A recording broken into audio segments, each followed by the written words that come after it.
Hello friends, ஒரு சூப்பரான ப்ராப்பர்ட்டியை உங்களுக்காகவே மறுபடியும் நம்ம சேனலில் கொண்டு வந்திருக்கோம். ஸோ மறக்காமல் லைக் அண்ட் சப்ஸ்கிரைப் பண்ணிக்கோங்க. அப்போ தான் நம்ம போடுற புது புது ப்ராப்பர்ட்டி வீடியோஸ்லாம் மிஸ் ஆகாமல் உங்களுக்கு உடனே வந்து சேரும். எல்லா ப்ராப்பர்ட்டி வீடியோஸ்க்கும் தொடர்ந்து உங்கள் சப்போர்ட் கொடுத்த மாதிரி இந்த வீடியோக்கும் சப்போர்ட் பண்ணுவீங்க நம்புகிறேன் ஃப்ரெண்ட்ஸ். சரி வாங்க இப்போ நம்ம வீடியோக்குள்ளே போகலாம். இப்போ பார்த்துட்டு இருக்க இந்த ப்ராப்பர்ட்டி தாங்க சேல்க்கு வந்திருக்கு. இது ஒரு சூப்பரான லொக்கேஷனுக்கு ரேரான ப்ராப்பர்ட்டினே சொல்லலாம். ஏன் இந்த ப்ராப்பர்ட்டியை ரொம்பவே ரேரான ப்ராப்பர்ட்டின்னு சொல்கிறேன்னு போக போக நீங்களே புரிஞ்சுப்பீங்க. சரி வாங்க ப்ராப்பர்ட்டி பார்த்தீங்கன்னா ஃபுல் அண்ட் ஃபுல் டீட்டெயில்ஸாக பார்த்துடலாம். இது எக்ஸாக்ட் லொக்கேஷன் எங்கே அமைஞ்சிருக்குன்னு பார்த்தீங்கன்னா காயரம்பேட் ஜங்ஷன்லேருந்து ஜஸ்ட் 800 மீட்டர்ஸ் டிஸ்டன்ஸ் தான் அமைஞ்சிருக்கு. எல்லா அம்யூனிட்டிஸும் இருக்க மாதிரி ஒரு ஐஃபையான லொக்கேஷன் தான் அமைஞ்சிருக்குங்க. என்னென்ன அம்யூனிட்டிஸ் இருக்குன்னு பார்த்தீங்கன்னா நியர்பைல ஸ்கூல்ஸ்னு பார்த்தீங்கன்னா வேலம்மாள் ஸ்கூல், எஸ்ஆர்எம் பப்ளிக் ஸ்கூல்னு இந்த மாதிரி நிறைய எஜுகேஷன் ஃபெசிலிட்டிஸ் இருக்குது. டிரான்ஸ்போர்ட்னு பார்த்தீங்கன்னா Guduvancheri GST road, Guduvancheri bus stand, Guduvancheri railway station எல்லாமே ரொம்பவே பக்கத்துலேயே அமைஞ்சிருக்குங்க.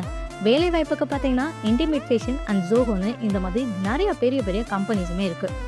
லேண்ட் சைஸ்னு பார்த்தீங்கன்னா 1804 ஸ்கொயர் ஃபீட்டில் ரொம்பவே அருமையாக அமைஞ்சிருக்கு. நம்ம ப்ராப்பர்ட்டிக்கு டிடிசிபி அண்ட் ரேரான இந்த 2 அப்ரூவலுமே கொடுத்துருக்காங்க. ஸோ நீங்கள் ப்ராப்பர்ட்டிக்காக இன்வெஸ்ட்மெண்ட் பண்ணுறீங்கன்னா ஃப்யூச்சரில் ரொம்பவே யூஸ்ஃபுல்லாக இருக்கும். ஸோ இன்னும் எதுக்கு வெயிட் பண்ணுறீங்க? டேரெக்டாக ஓனரே சேல் பண்ணுறதுனால ரொம்பவே கம்மியான ப்ரைஸில் அதுவும் அர்ஜென்ட் சேலுக்கு இருக்குங்க. ஸோ உடனே உங்கள் பேரில் புக் பண்ணிக்கோங்க. அண்ட் இந்த மாதிரி தொடர்ந்து ப்ராப்பர்ட்டி பற்றின டீட்டெயில்ஸை பார்க்க நம்ம சேனலை சப்ஸ்கிரைப் பண்ணிக்கோங்க. ஏன்னா உங்கள் சப்போர்ட் இல்லைன்னா நான் இல்லைங்க. Thank you friends, bye bye.